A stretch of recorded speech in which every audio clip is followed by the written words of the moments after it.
Okay, let's jump right into this explainer. Today, we're looking at a pretty massive shift in the beautiful game. We're talking about the World Cup, specifically comparing then, 1958, to now, 2026. It is incredible to see how this sport evolved from a really romantic, kind of loosely organized tournament into this absolute juggernaut of a hyper-analyzed billion-dollar global industry. Basically, it's the journey from the era of the totally unknown prodigy to the age of the heavily scouted superstar. So, the 1958 World Cup in Sweden and the upcoming 2026 tournament in North America perfectly illustrate this crazy evolution. We've gone from a game where literal greatness could just hide in plain sight to a global machine where every prodigy is a household name before they even kick a ball. Think about that. We moved from an era where teenage legends could literally emerge out of total obscurity to shock the world to a modern game where every single player on the pitch is a known, heavily calculated quantity. Now, it's super easy for us to assume the World Cup has just always been this permanent, unshakable fixture, right? But back in 1958 in Sweden, it was actually a highly unstable time. In fact, recurring financial and logistical concerns threatened the organizers so much in those early years that the tournament almost wasn't even held. I mean, it was just a completely different world back then. And amidst all that incredible instability, this 17-year-old kid named Pele arrives in Sweden as a largely unknown substitute. Nobody had massive data files on him, no viral highlight reels. But by the time the final whistle blew on the 5-2 victory over the host nation Sweden, he had become the youngest player to ever score in a World Cup final at exactly 17 years and 249 days old. Literally, within a 7-minute second-half surge, this totally unknown teenager was transformed into a global icon. Now, contrast that with 2026, 17 years and 240 days old. That is the exact age of Mexico's Gilberto Mora at the start of the tournament, the youngest player in the competition. But here's the thing.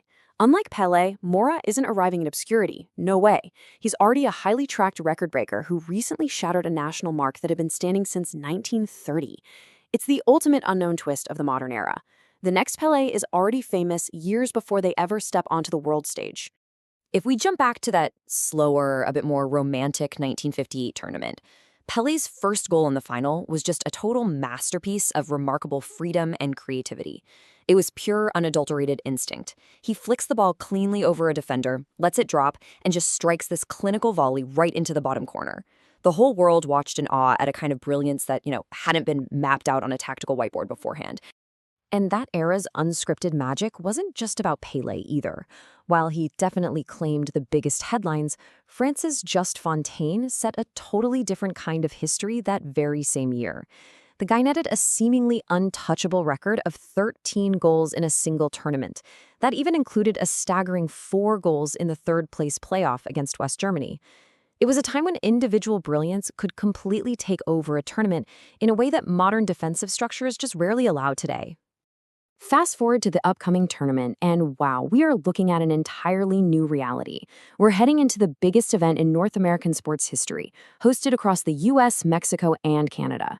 With an expanded 48-team format, the sheer scale of 2026 is just mind-boggling. But beyond the size of the event, the very nature of how the game is actually played and how teams prepare for it has been completely re-engineered.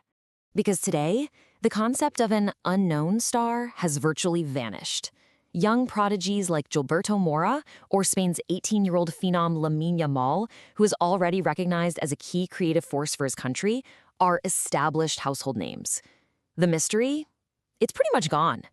When these players walk out of the tunnel, billions of fans already know their preferred foot, their sprint speed, you name it.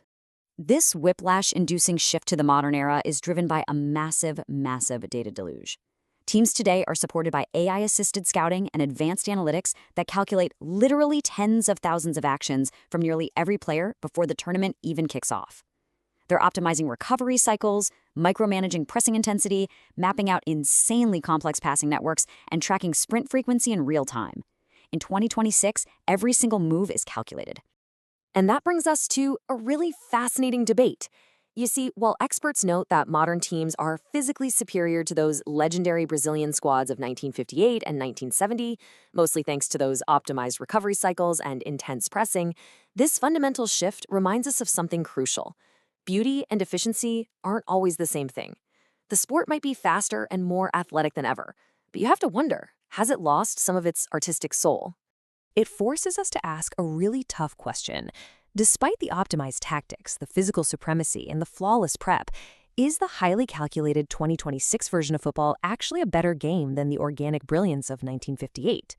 Back then, Pelé arrived as a dream that no one saw coming. In 2026, it is nearly impossible for a star to emerge from total obscurity. We've essentially traded surprise for absolute precision. But hey, here is the comforting truth for every fan tuning into the games this summer. No matter how much you might lament the rise of the machines, no amount of data, no AI scouting algorithm, and no real-time tracking technology can ever fully predict the human element of the sport. The technology changes, for sure, but the core chaos of the beautiful game absolutely refuses to be tamed. Because despite all the analytics in the World Cup remains a place where nobody sees it coming. Think about it. A referee's missed call, a heavy favorite suddenly collapsing under the massive pressure, an underdog shocking the entire world, or a single superstar's crucial mistake. These are the human moments that break the algorithms. These split-second errors and triumphs can still freeze billions of viewers in a moment of pure, unscripted chaos. And honestly, that is what we actually remember 50 years later. So, as we prepare for this absolutely monumental 48-team tournament, I want to leave you to ponder this one final thought. Will the 2026 World Cup ultimately be remembered for its flawless passing networks and advanced AI scouting, or for the sheer, unscripted magic that no machine could ever predict?